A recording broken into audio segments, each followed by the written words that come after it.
Hello students, expert पढ़ाई platform पर मैं यशस्वी कौशल आपका स्वागत करता हूं। आज जो टॉपिक लेकर हम आए हैं उसको 11वीं में इम्पॉर्टेंट माना जाता है। एनिमल टिश्यू, जंतु ऊतक। ये एनिमल टिश्यू जो है ये आगे तक हमारे काम आता है, क्योंकि जो भी अंग या अंग तंत्र आगे हम पढ़ते हैं, कार्यकी पढ़ते हैं, उस दौरान सबसे पहले किस अंग में कौन सा टिश्यू या ऊतक है वो भी हमें बताना पड़ता है। और ऊतक के जो लक्षण हैं, किसी विशेष ऊतक के जो लक्षण हैं, उसके आधार पर उसके कार्यों को भी समझने में आसानी होती है। तो एक बात याद रखिएगा कि जंतु ऊतक या एनिमल टिश्यू में जो सबसे आसान सरलतम बात है कि मोटे तौर पर जंतु ऊतक या एनिमल टिश्यू 4 तरह के होते हैं। एक उपकला जिसको आप एपिथेलियम कहते हैं, दूसरा संयोजी जिसे कनेक्टिव टिश्यू कहते हैं, तीसरा है मसल या पेशी टिश्यू, और चौथा है न्यूरल या नर्व टिश्यू। तो तंत्रिका टिश्यू, नर्व टिश्यू चौथा है। अब अगर अपन बात करें कि टिश्यू होता क्या है, तो पहले इसी से शुरू करते हैं आज कि टिश्यू क्या होता है, और फिर जंतुओं में जो ये 4 प्रकार के टिश्यू हैं उनकी बात आगे करेंगे। मैं स्टार्ट कर रहा हूं। देखिए, डिफरेंस बिटवीन एपिथेलियल और कनेक्टिव टिश्यू हमारा एक्चुअली चर्चा का विषय ये है, पर सबसे पहले टिश्यू होता क्या है इसके बारे में तो हमें पता चले। तो हम स्टार्ट करेंगे सबसे पहले जंतु ऊतक के प्रकार से। जंतु ऊतक 4 प्रकार के हैं। ऊतक का मतलब टिश्यू होता है।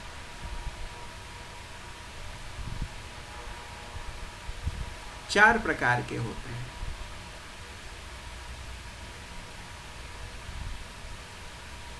अब वो कौन कौन से हैं ये देख लीजिए। सबसे पहला उपकला, इसको कहते हैं एपिथेलियम, इंग्लिश भी मैं बाद में लिख दूंगा। दूसरा होता है संयोजी, तीसरा होता है पेशी, और चौथा होता है तंत्रिका। तो आसान है ना, ये केवल 4 तरह के ही ऊतक हैं। हाँ, आगे चल के इनके उप प्रकार वो आगे चल के देख लेंगे। सबसे पहले तो आज का टॉपिक मैं बता दूं, ये जो पेशी और तंत्रिका की अपन बात कर रहे हैं ये तो हमारे सुने सुनाए नाम है। आपको पता होगा कि भाई पेशी ऊतक की गति से ही हिलना डुलना चलना संभव है। तंत्रिका ऊतक भी हमने नाम सुना है, तंत्रिका की बात हम करते ही रहते हैं। अब तंत्रिका का कार्य हमें पता है कि बाहर से उद्दीपन ग्रहण करना, संवेदना ग्रहण करना, किसी उद्दीपन के लिए प्रतिक्रिया देना, रेस्पॉन्स देना, ये तंत्रिका ऊतक का काम है। तो पेशी और तंत्रिका की बात में हमें समझ में आती हैं ये बातें। कंफ्यूजन तब होता है जब हम बात करना शुरू करते हैं उपकला ऊतक की और संयोजी ऊतक की। तो उपकला ऊतक और संयोजी ऊतक कहाँ मिलता है, उसका क्या महत्व है शरीर में, आज का यही विषय है चर्चा का। पर जैसा कि मैंने कहा, हमें ऊतक क्या होता है यहीं से शुरू करना है सबसे पहले। तो एक बिल्कुल सरल परिभाषा या एक सरल तरह से मैं समझा देता हूँ कि व्हाट इज एग्जैक्टली टिश्यू, ऊतक होता क्या है। तो ऊतक या टिश्यू असल में कोशिकाओं का एक समूह है। ऊतक या टिश्यू सेल्स का एक ग्रुप होता है। अब उन सेल्स में कुछ बातें समान है। कौन सी बातें समान है? पहली बात तो उनका ओरिजिन यानी भ्रूणीय उत्पत्ति, वो एक ही तरह से पैदा होते हैं, एक ही तरह से उत्पन्न होते हैं। भ्रूण की किसी विशेष जनन स्तर से ही उनकी उत्पत्ति होगी कोशिकाओं की। और दूसरा, उनका सामान्य कार्य भी समान होगा, सामान्य कार्य समान होगा। तब हम कहेंगे this group of cells should be called a tissue. तो अपन इसको सरल करके पढ़ रहे हैं। देखिए, ऊतक क्या होता है? यह है सेल्स का समूह, कोशिकाओं का समूह, जो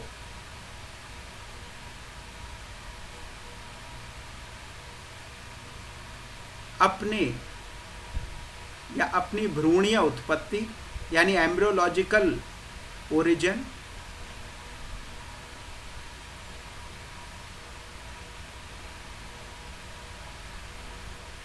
एवं सामान्य कार्यों में समान हो।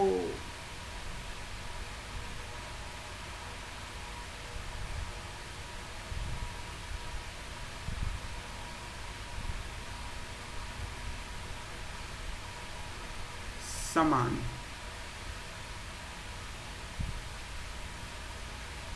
टिश्यू है।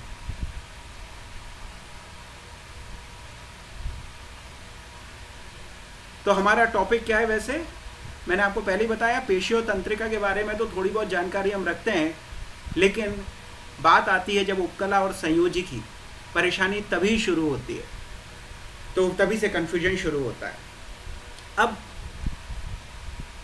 एपिथेलियम और संयोजी ऊतक की चर्चा करने से पहले एक बहुत महत्वपूर्ण बात मैं यहाँ पे लिखना चाह रहा हूँ, या बताना भी चाह रहा हूँ, आपसे शेयर करना चाह रहा हूँ, और वो बात है कि भाई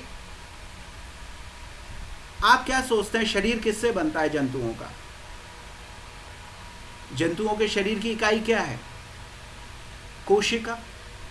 किसी भी जंतु का शरीर कोशिका से ही बनता है, यह हमें पता है। लेकिन क्या आप जानते हैं कि जंतु के शरीर का केवल 80% हिस्सा ही कोशिकाओं से बनता है। उसके शरीर का लगभग 20-25% हिस्सा बाह्य कोशिकीय पदार्थ से बनता है, यानी कोशिकाओं के बाहर भी काफ़ी सारा पदार्थ बैठा है। तो ये वाली एक बड़ी महत्वपूर्ण बात है जिसको मैं यहाँ पे लिखना चाहूँगा, बताना चाहूँगा कि देखिए जंतु शरीर का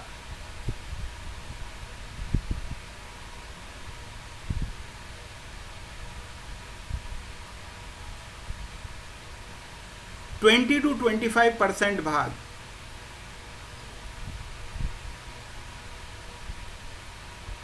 बाह्य कोशिकीय पदार्थ से बनता है।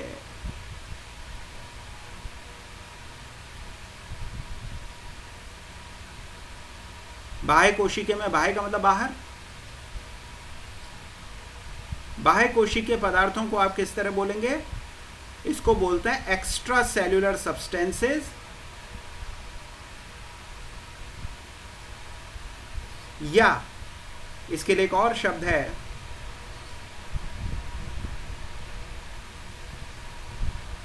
या आप इसको बोल सकते हैं आधात्री मैट्रिक्स। आधात्री या मैट्रिक्स द्वारा बनता है।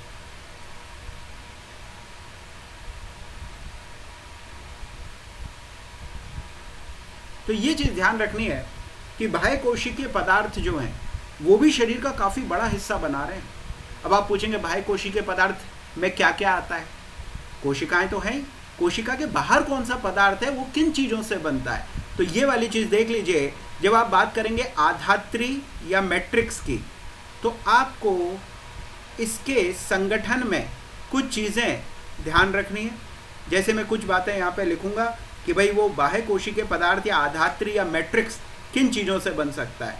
तो इसमें सबसे पहला, जैसे अपन नाम लिखेंगे जल का, जल हमें पता है, वाटर। कोशिकाओं के बाहर भी तो जल होता है, कम से 20% जल तो बाहर होता है। हमारे शरीर में 70% जल है। 70% जल में से भी 20% के आसपास, 70% का 20%, तो 70% का 20% कह सकते हैं अपन कि अगर लगभग आप कह सकते हो लगभग 25% हिस्सा थी, 20% हिस्सा कोशिकाओं के अंदर नहीं है, बाहर है। जैसे कि हमारे रक्त में प्लाज्मा है, प्लाज्मा में 90% वाटर है, तो वो भी कोशिका के बाहर ही बैठा है प्लाज्मा। तो इस चीज़ को याद रखिए, वाटर इसमें होगा। पर अब मैं जो लिख रहा हूँ वो बड़ा महत्वपूर्ण है। इसमें बड़ी महत्वपूर्ण चीज़ है श्लेष्मी शर्करा। तो श्लेष्मी शर्करा की अपन बात करेंगे जो इस आधात्री को बनाने में काम में आती है।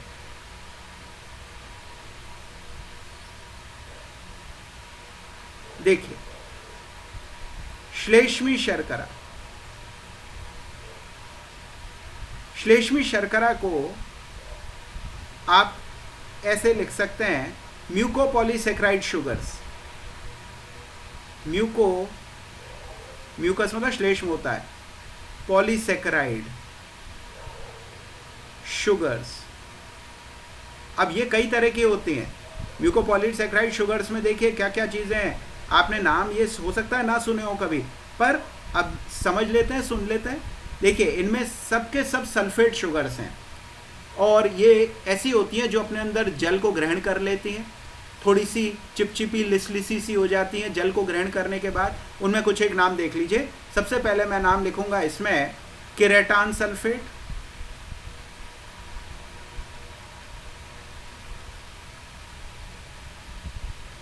डर्मेटान सल्फेट,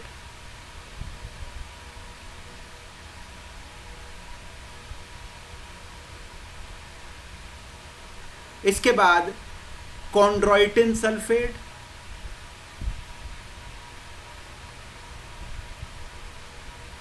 हिपेरान सल्फेट,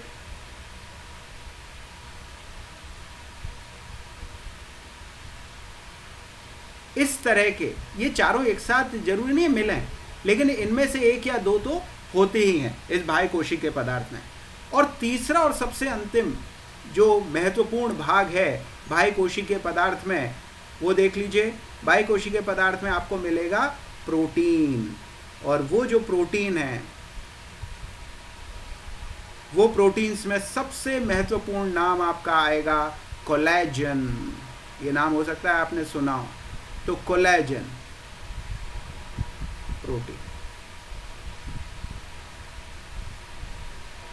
तो ये कोलेजन प्रोटीन जो है, जिसको अपन कोलेजन कहते हैं,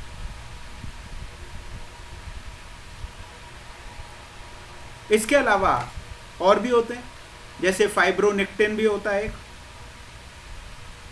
फाइब्रोनेक्टिन। पर ध्यान ये रखेगा कि ये जो कोलेजन है, इसकी मात्रा सबसे ज़्यादा होगी। हमारे शरीर में बाह्य कोशिकीय पदार्थ में कौन सा सबसे ज़्यादा प्रोटीन मिलता है, अगर कोई ये पूछे तो आपको सीधा बताना है कोलेजन मिलता है। बाह्य कोशिकीय पदार्थ जो भी शरीर में है, उसमें सबसे ज़्यादा मिलने वाला प्रोटीन का नाम कोलेजन है। तो इसमें सबसे ज़्यादा शरीर में मिलता है जो प्रोटीन बाह्य कोशिकीय पदार्थ में, वो कोलेजन है। इस बात पे क्वेश्चन आता है, तो ये ध्यान रखेंगे आप। तो ये सर्वाधिक मात्रा, ये मैं आगे यहाँ लिख रहा हूँ, इसकी सर्वाधिक मात्रा है। तो हमने क्या देखा, सबसे पहले इंपॉर्टेंट बात थी कि भाई ऊतक क्या होता है, हमने ये बात कर ली। कोशिकाओं का ऐसा समूह जिसमें उत्पत्ति, भ्रूणीय उत्पत्ति समान हो, उनके सामान्य कार्य भी समान हो, उसे आप कह देते हैं टिश्यू। जंतु में कितने तरह के टिश्यूज मिलते हैं, तो हमने 4 तरह के नाम लिखे, उपकला, संयोजी, पेशी और तंत्रिका।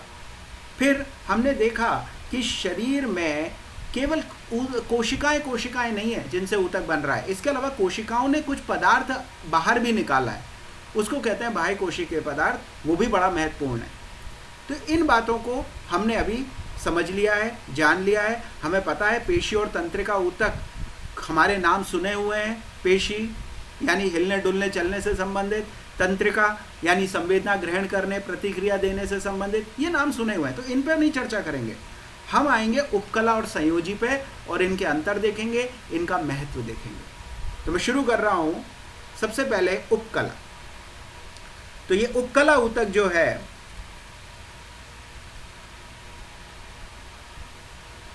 वो उपकला ऊतक कहाँ मिलता है, उसका महत्व क्या है, उस चीज से शुरू कर रहे हैं। उपकला एवं संयोजी ऊतकों में अंतर।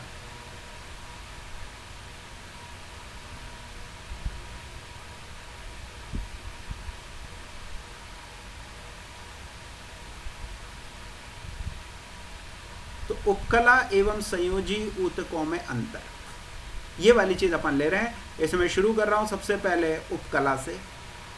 अब मैं इंग्लिश में इसका नाम लिख देता हूं। उपकला ऊतक को आप कहते हैं एपिथेलियल टिश्यू।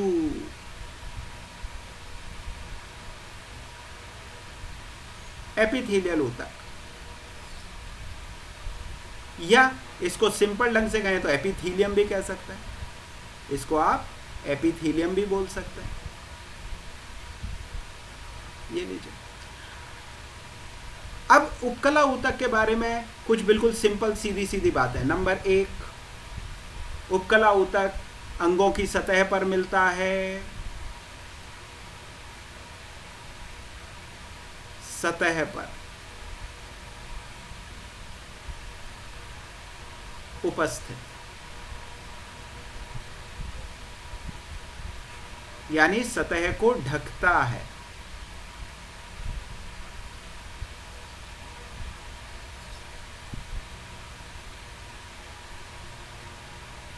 इसका ये अर्थ है। तो अंगों की सतह पर उपस्थित है, सतह को ढकता है। दूसरी चीज, ये जो उपकला ऊतक है, अगर अंग खोखला है तो उसके अंदर की सतह पे भी होगा। तो ये बाहरी और भीतरी सतह दोनों पर है, ये भी ध्यान रखना है। बाहरी एवं भीतरी सतह दोनों पर मिलता है।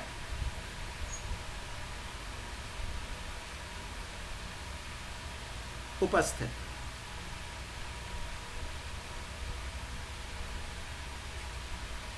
अब दूसरा पॉइंट, भाई इसकी उत्पत्ति किससे होती है? तो यहां मैं आपको पहले ही बता दूं कि भ्रूण के शरीर में शुरुआत में 3 भ्रूणीय जनन स्तर बनते हैं।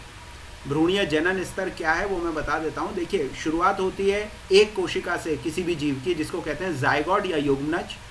फिर उसमें समसूत्री विभाजन शुरू हो जाते हैं। समसूत्री विभाजन के फलस्वरूप एक कोशिकीय जायगोट बन जाता है बहुकोशिकीय एम्ब्रियो, भ्रूण। अब भ्रूण जो है, जिसमें बहुत सारी कोशिकाएं हैं, वो कोशिकाएं शुरू में कैसे होती हैं? ऐसी बिखरी हुई पड़ी होती है, मतलब इस तरह से पड़ी हुई होती हैं जिसमें निश्चित स्तर नहीं बनते, लेयर नहीं बनती। लेकिन ऐसा ज़्यादा देर थोड़ा ना चलता है। एक अवस्था का नाम हो सकता है, आपने कभी सुना हो, भ्रूण में अवस्था आती है गैस्ट्रूला। गैस्ट्रूला नाम की अवस्था से जब भ्रूण गुजरता है, जैसे ही गैस्ट्रूला की शुरुआत होती है, तो हम क्या देखते हैं कि भ्रूण के शरीर में जितनी भी कोशिकाएं हैं वो स्तरों में जमने लगी हैं, वो परतों में जमने लगी हैं।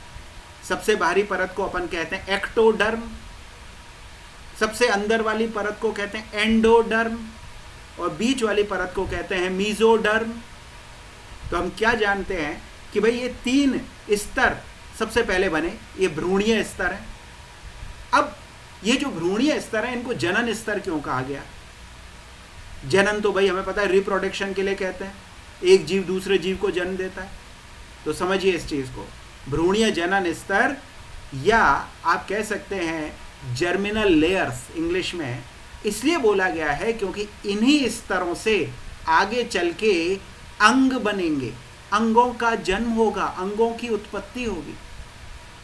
तो क्या है, ये सबसे पहले जो 3 बने, एक्टोडर्म, मीजोडर्म, एंडोडर्म, ये सबसे पहले ऊतक बनाएंगे। ये 4 तरह के ऊतक जो अपन बात कर रहे हैं, उपकला ऊतक, संयोजी ऊतक, या फिर पेशी ऊतक, या तंत्रिका ऊतक, इन्हीं में से बनने हैं। फिर तो वो एक्टोडर्म, मीजोडर्म, एंडोडर्म से ये बनेंगे, आगे चल के अंग भी फिर बनेंगे। इसीलिए इनको जनन स्तर आप कहते हैं, एक्टोडर्म, मीजोडर्म, एंडोडर्म को। अब जब बात उपकला की आती है, तो एपिथीलियम ये स्थान के आधार पर किसी से भी बन सकता है। कई जगह पर हम देखते हैं कि एक्टोडर्म ने बनाया है उपकला एपिथीलियम को, किसी जगह मीजोडर्म ने उपकला को बना लिया है, किसी जगह एंडोडर्म ने उपकला को बना लिया है। तो ये वाली चीज ध्यान रखिएगा कि उत्पत्ति के आधार पर उपकला या एपिथीलियम कैसी भी हो सकती है, एक्टोडर्म भी हो सकती है, मीजोडर्म भी हो सकती है, और एंडोडर्म भी हो सकती है। तो ये महत्वपूर्ण पॉइंट भी हमको यहाँ पे बताना है कि स्थान के आधार पर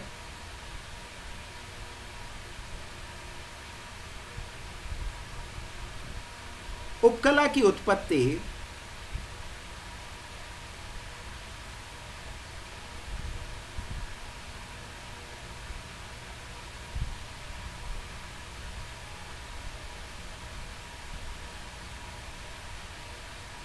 एक्टोडर्म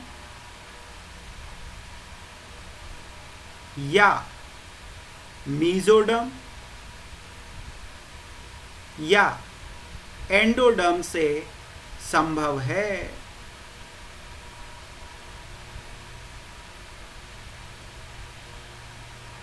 तो ये वाली चीज भी हमको जाननी है, समझनी है। अब जरा कार्य या महत्व देख लेते हैं।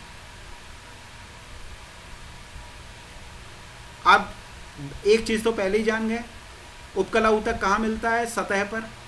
अगर सतह पर मिलती है कोई चीज, तो सुरक्षा का काम उसी के जिम्मे हो जाता है कि भाई अंग की सुरक्षा करो, तुम सतह पर बैठे हो, उसे घर्षण से बचाओ, रगड़ से बचाओ, ये वाली चीज है।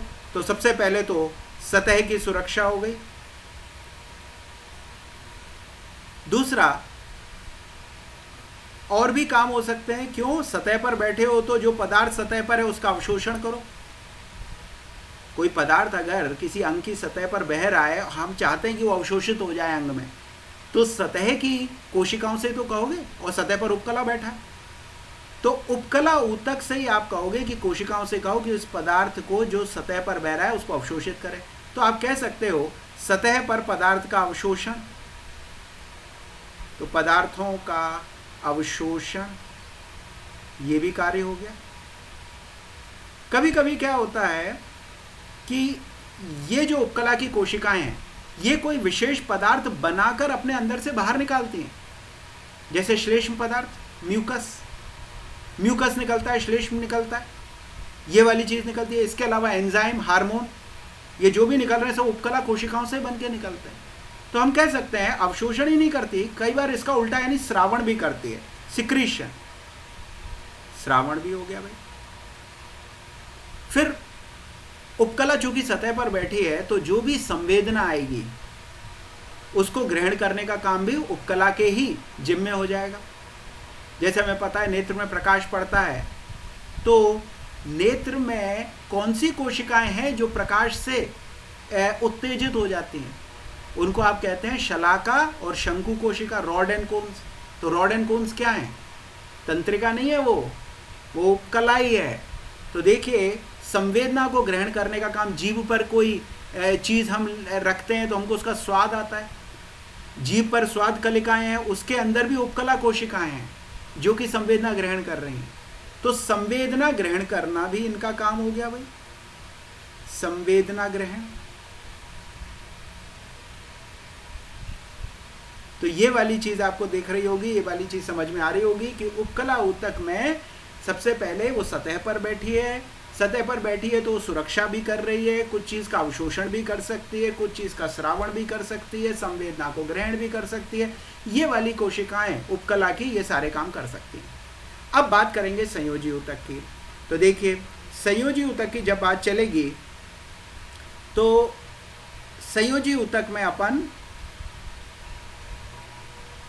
क्या क्या इसकी तुलना में लिखेंगे, जैसे अपन ने ऊपर जो बातें लिखी ना उससे थोड़ी अलग लिखेंगे, पक्की बात है। संयोजी,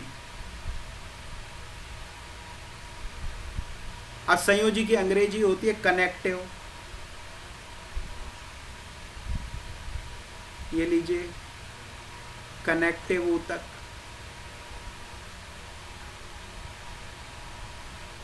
तो ये कनेक्टिव टिश्यू या कनेक्टिव ऊतक सबसे पहले कहाँ मिलता है, क्या करता है, तो पता चलता है ये उपकला के नीचे बैठा रहता है, उपकला के नीचे उपस्थित।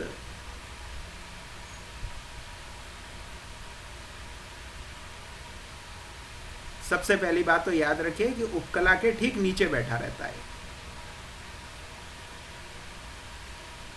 आमतौर पे ऐसा ही होता है कि उपकला के नीचे आपको संयोजी ऊतक दिखेगा। दूसरा, अगर आप कहें कि भाई इसकी उत्पत्ति कौन से भ्रूणीय जनन स्तर से होती है, क्या तीनों से होती है, तो इसका उत्तर है नहीं। इस बात को बिल्कुल समझ लीजिए कि संयोजी ऊतक की उत्पत्ति केवल मीजोडर्म से ही संभव है। केवल मीजोडर्म ही वह जनन स्तर है भ्रूण का जो आगे चल के संयोजी ऊतक, हर तरह का जितना भी संयोजी ऊतक मिलता है उन सबको बनाएगा। तो ये चीज यहाँ पर थोड़ा सा अलग हो गया। यहाँ पर एक्टोडर्म, मीजोडर्म, एंडोडर्म नहीं, आपको लिखना है केवल मीजोडर्म भ्रूणीय जनन स्तर से उत्पत्ति।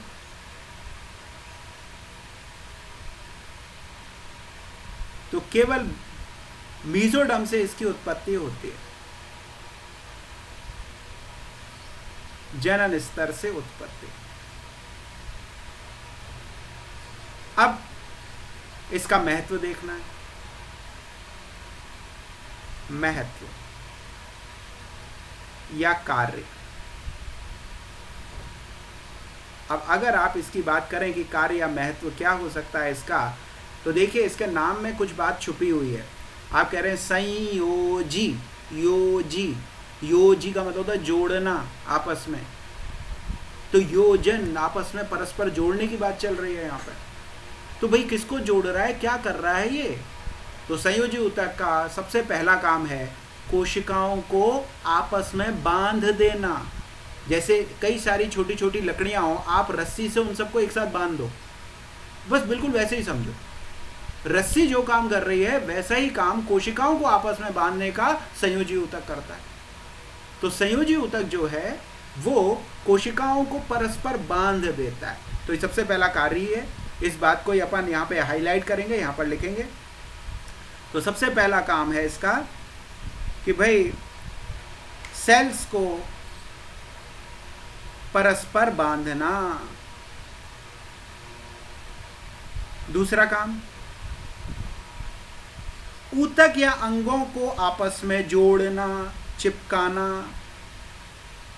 टिश्यूज को आपस में चिपकाना।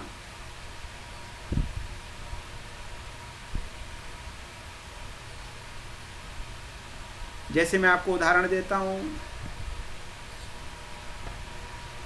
उदाहरण है कि हमारी जो त्वचा है वो पेशी स्तर से जुड़ी हुई है, चिपकी हुई है। उसको कौन जोड़ रहा है? ये जो त्वचा है ना, ये ऊपर वाला हिस्सा जैसे मैं छू रहा हूं, ये उपकला है, इसको कहते हैं एपिडर्मिस।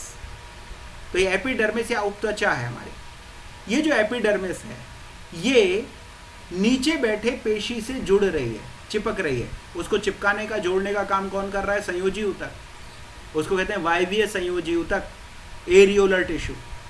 तो एरियोलर टिश्यू जो कनेक्टिव टिश्यू जो है, वो एरियोलर कनेक्टिव टिश्यू हमारी एपिडर्मिस को नीचे बैठे मसल लेयर से चिपका रहा है, जोड़ रहा है। यही बात हमने लिखी है यहाँ पे। अब और कौन से कार्य हो सकते हैं? तो मैं यहाँ पे एक चीज क्लियर कर देता हूँ। रक्त एक तरल संयोजी ऊतक है। ये वाली बात भी बड़ी प्रसिद्ध है, कथा ना, ये बहुत बड़ा, कि भाई रक्त क्या है। बिल्कुल सिंपल परिभाषित करो तो पता चलता है। आप बोलोगे कि रक्त एक तरल संयोजी ऊतक है। तो ये रक्त क्या करता है काम? तो हमें पता है दो काम। तो पदार्थों का परिवहन, ग्लूकोज को ले जाता है, हार्मोन को ले जाता है और यूरिया को ले जाता है एक स्थान से दूसरे स्थान पर, परिवहन का काम कर रहा है। दूसरा, रक्त में मिलते हैं आरबीसी, डब्ल्यूबीसी, प्लेटलेट्स, रक्ताणु। उसमें से डब्ल्यूबीसी या श्वेत रक्ताणु का काम है शरीर की सुरक्षा। तो आप कहते हैं ना रक्त एक तरल संयोजी ऊतक है। तो रक्त के जो कार्य हैं वो भी यहाँ पे मेंशन कर देते हैं, वो भी यहाँ पे लिख देते हैं। पदार्थों का परिवहन,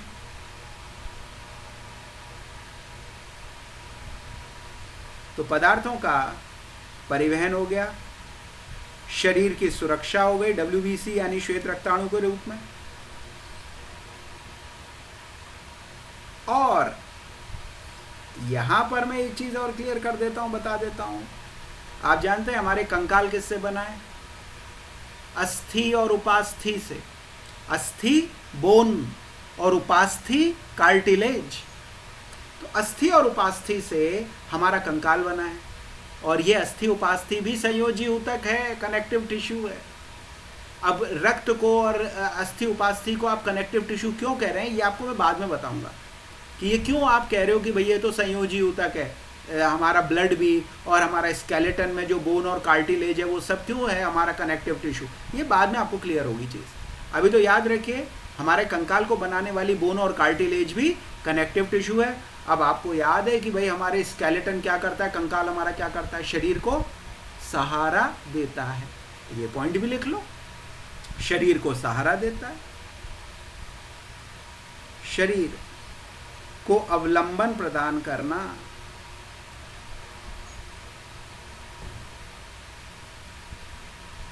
ये कार्य है इसका। तो अभी हमने क्या देखा, बहुत जनरल टाइप के अंतर देखे। उपकला किससे उत्पन्न हो रहा है और संयोजी ऊतक किससे उत्पन्न हो रहा है, ये वाली बात हो गई। इनका महत्व क्या है, ये चीज भी क्लियर हो गई। अब अपन क्या करेंगे, इन दोनों के बीच जो संरचनात्मक अंतर है उनकी बात करेंगे। तो संरचनात्मक अंतर के लिए मैं एक टेबल जैसी चीज इसमें बना देता हूं। एक तरफ लिख दूंगा उपकला, एक तरफ लिख दूंगा संयोजी, और उससे आपको चीजें क्लियर हो जाएंगी। तो अपन क्या करते हैं, इसमें एक लाइन खींच लेते हैं बीच में ऐसे, जिससे एक तरफ उपकला और एक तरफ संयोजी की बात हो सके।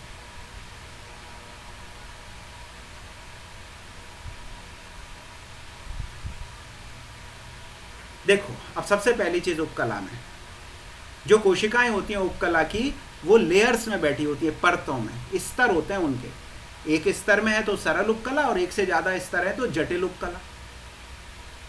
तो ये चीज सबसे पहले अपन यहां पर बता देते हैं कि जो इसके सेल्स हैं, एक या अनेक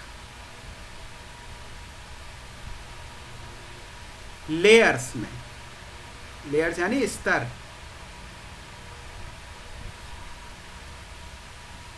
में व्यवस्थित,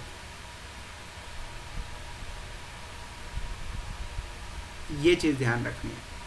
अब ये व्यवस्थित परतों में कैसे आए हैं, इसका कारण क्या है, इसी के आगे बता देता हूं, इसी के आगे लिख भी दूंगा। होता यह है कि उपकला की कोशिकाएं असल में एक जेली के समान, जेली का मतलब होता है लिसलिसा पदार्थ, ढीला ढाला सा, वो पदार्थ के एक परत पर बैठी होती है। तो जेली प्रोटीन से बने पदार्थ पर जिस पे वो बैठी हुई है कोशिकाएं, उस पदार्थ से बनी परत को आप कहते हैं बेसमेंट झिल्ली, आधारीय झिल्ली। तो ये कोशिकाएं असल में आधारीय झिल्ली पे बैठी हैं, इसीलिए स्तर बना पा रही हैं। तो ये वाली चीज हमको यहाँ पे लिखना है कि यह सेल्स बेसमेंट मेम्ब्रेन पर बैठे होते हैं, बेसमेंट झिल्ली पर स्थित होता है।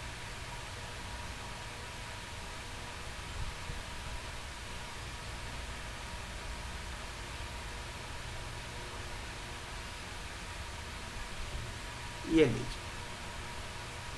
तो ये चीज क्लियर हो गई। सेल्स कई लेयर्स में, ये वाली बात समझ में आ गई। दूसरी महत्वपूर्ण बात, सेल्स पास पास बैठी हैं।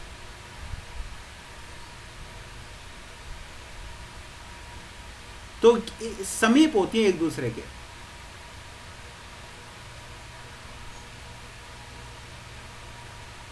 अब अगर एक दूसरे के बिल्कुल पास पास हैं तो क्या होगा, उन सेल्स के बीच में जगह नहीं होगी। दो कोशिकाएं अगर बिल्कुल पास आ जाएंगी तो क्या होगा, बीच में जगह बहुत कम रह जाएगी। अगर बीच में जगह कम रह गई तो जो अपन ने बात की थी, बाह्य कोशिकीय पदार्थ, आधात्री, मैट्रिक्स, कोशिका के बाहर वाला पदार्थ, वो भी तो कम रह गया। दो कोशिकाएं बिल्कुल पास आ गई तो उनके बीच जगह बहुत कम है।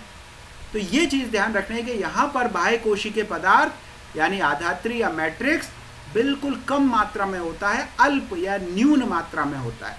तो इसमें यही वाली चीज हमको बतानी है कि अतः मैट्रिक्स या आधात्री, जिसको याद रखना बाह्य कोशिकीय पदार्थ है, ये कोशिका के बाहर मिलने वाला, किससे बनता है मैंने बताया था, इसमें जल होता है, इसमें कई तरह के श्लेष्मी शर्कराएं होती हैं, नाम भी लिखे थे अपन ने, किरेटान सल्फेट, डरमेटान सल्फेट जैसे, और इसमें कोलेजन बड़ा महत्वपूर्ण प्रोटीन भी होता है।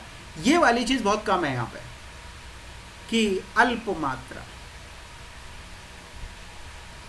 ये लीजिए, ये अल्प मात्रा वाली बात यहाँ पर महत्वपूर्ण है। मैट्रिक्स बहुत कम होगा, कोशिकाएं पास पास बैठी हैं। अब सेल्स या कोशिकाएं चूंकि पास पास बैठी हैं, इससे एक लेकिन इनको फायदा हो रहा है। होता यह है कि जब कोशिकाएं बिल्कुल पास आ जाती हैं तो कई जगह पर उनकी कोशिका झिल्ली, प्लाज्मा झिल्ली एक दूसरे से सट जाती हैं और वहां पे बन जाती है संधि, कोशिका संधि। तो कोशिकाओं के मध्य संधियां पाई जाती हैं उपकला ऊतक में। तो ये चीज नंबर 3 पे हम बताएंगे भाई, कोशिका संधियां उपस्थित, सेल जंक्शंस कहते हैं।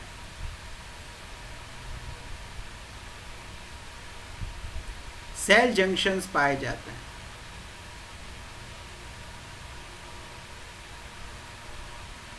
तो सेल जंक्शंस उपस्थित।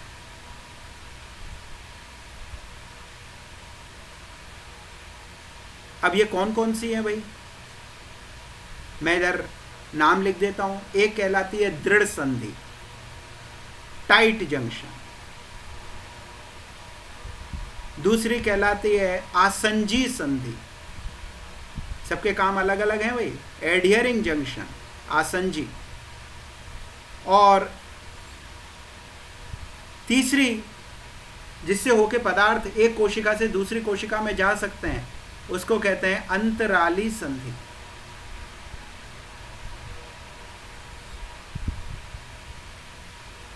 Gap junctions.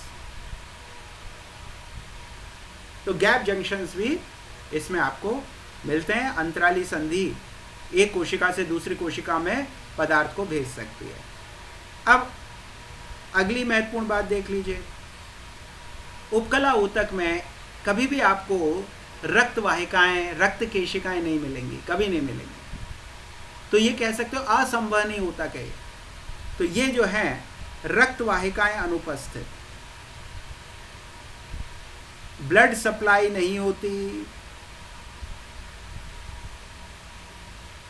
Blood supply absent है। आप कहेंगे फिर भोजन वगैरह कौन लाता है? तो इस चीज को ध्यान रखिएगा कि यहां पर गैप जंक्शन है ना, उससे पदार्थों का बड़े आराम से विसरण हो जाता है। तो अंतराली संधि द्वारा, अंतराली संधि, संधियों से विसरण, इसको कहते हैं इंग्लिश में गैप जंक्शन।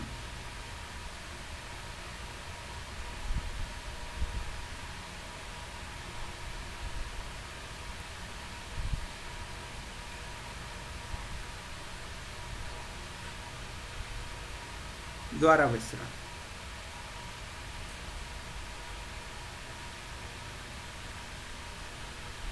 ये लीजिए। अब अपन संयोजी ऊतक की बात करेंगे। तो संयोजी ऊतक की बात करेंगे तो मैं थोड़ा सा कलर चेंज कर लेता हूं इधर भाई। देखिए, संयोजी ऊतक में सबसे महत्वपूर्ण बात, सबसे महत्वपूर्ण जो हमें याद रखनी है वो है कि यहाँ पर आधात्री की मात्रा सबसे ज़्यादा होती है। आधात्री याद है ना, मैट्रिक्स, बाह्य कोशिकीय पदार्थ। आधात्री की प्रचुरता,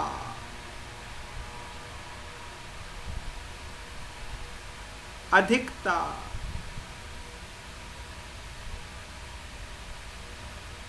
आधात्री की अधिकतायां,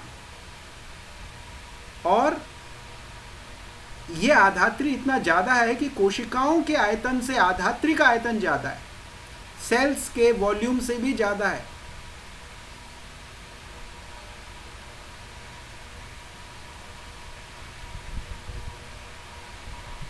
सेल्स के आयतन से अधिक आयतन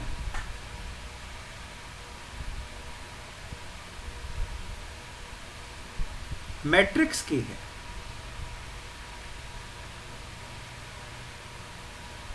ये चीज इसकी सबसे इंपॉर्टेंट है। तो अगर अपन इस चीज को, अगर कोई संयोजी ऊतक का कोई एक लक्षण पूछे कि बस भाई एक लक्षण बता दो आप, तो आपको बताना है कि भाई इसमें मैट्रिक्स, आधात्री की प्रचुरता है। ये सबसे महत्वपूर्ण बात है। तो ये चीज ध्यान रखना है कि मैट्रिक्स जो होता है वो सबसे ज्यादा है किसमें? संयोजी ऊतक में। तो इस चीज को ध्यान में रखते हुए अपन आगे लिखेंगे। सेल्स जो होंगी वो कहाँ हैं? क्या परतों में बैठी हैं? तो इसका उत्तर है ना, सेल्स तो इस मैट्रिक्स में बिखरी हुई हैं, धसी हुई हैं और इधर उधर बिखरी हुई हैं। तो मैट्रिक्स में यानी आधात्री में धसी कोशिकाएं इधर उधर बिखरी रहती हैं।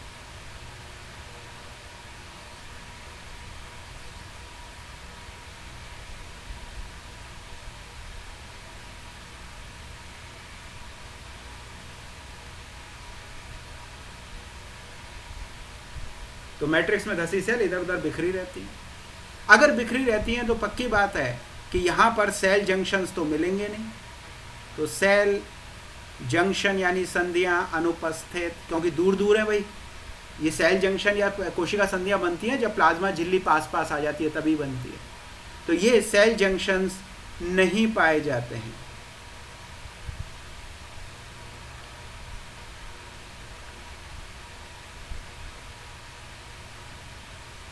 अब एक चीज मैंने पिछले अभी बता रहा था, तब कहा था कि भाई मैं आपको बताऊंगा कि ब्लड और बोन और कार्टिलेज को कनेक्टिव टिश्यू क्यों माना गया है।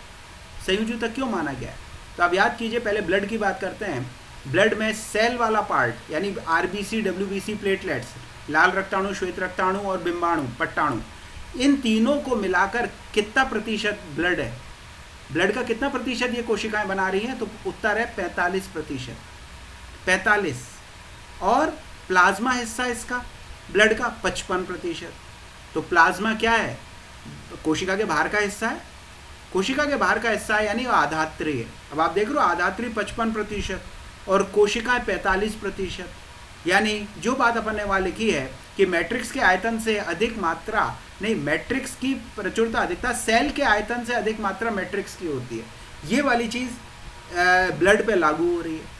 इसीलिए हम कहेंगे कि ब्लड भी एक संयोजी ऊतक है। ऐसे ही आप देखोगे बोन या कार्टिलेज यानी अस्थि और उपास्थि में कोशिकाएं जो होती हैं वो ढेर सारा मैट्रिक्स बनाती हैं, बहुत बहुत सारा। और मैट्रिक्स वो इतना ज़्यादा बनाती हैं कि खुद उसमें धंस जाती है और टोटल अस्थि और उपास्थि यानी बोन और कार्टिलेज का बड़ा थोड़ा सा हिस्सा, कुछ ही प्रतिशत रह जाती है। ज़्यादातर मात्रा तो बाह्य कोशिकीय पदार्थ की होती है बोन और कार्टिलेज में। इसीलिए बोन और कार्टिलेज में भी चूंकि मैट्रिक्स ज़्यादा है तो वो भी एक संयोजी ऊतक ही माना जाएगा। तो सेल जंक्शंस यहाँ मिलेंगे नहीं, कोशिकाएं दूर दूर बैठी हैं। अब यहाँ पर आप देखोगे आधात्री में आपको ब्लड वेसल्स भी मिलती हैं। तो ये वाली चीज़ यहाँ पर देखना है कि मैट्रिक्स में ब्लड वेसल्स यानी रक्तवाहिकाएं और तंत्रिकाएं दोनों पाई जाएंगी एवं तंत्रिकाएं उपस्थित।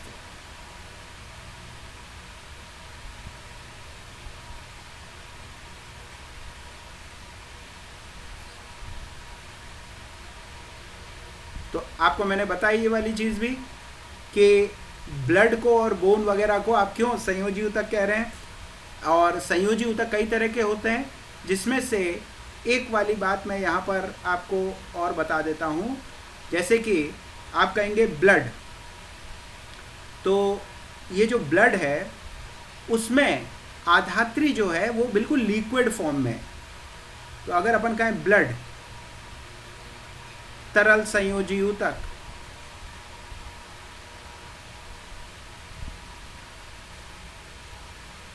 इस तरल संयोजी ऊतक में प्लाज्मा ये तरल आधात्री है, ध्यान रखना।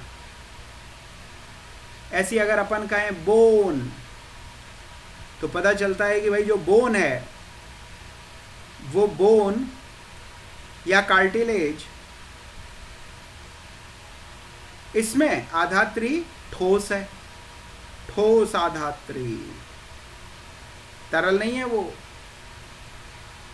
तभी तो ये बोन और कार्टिलेज शरीर को सहारा दे पाते हैं। तो आज मैंने आपको उपकला और संयोजी ऊतक से संबंधित कुछ बातें बताई हैं, दोनों के बीच अंतर क्लियर किया है। इसके उप प्रकार कौन से हैं ये अपन आगे किसी लेक्चर में देखेंगे। आज के लिए इतना ही। और इस YouTube पे जो हम ये डाल रहे हैं वीडियोस, अकेला मैं ही नहीं, मेरी पूरी टीम, मेरे पूरे साथी अपने फिजिक्स, केमिस्ट्री, बॉटनी वगैरह सबके वीडियोस डाल रहे हैं। उन वीडियोस को आप देखें, उनको लाइक करें, सब्सक्राइब करें। Thanks for watching, like and subscribe our channel. Thank you.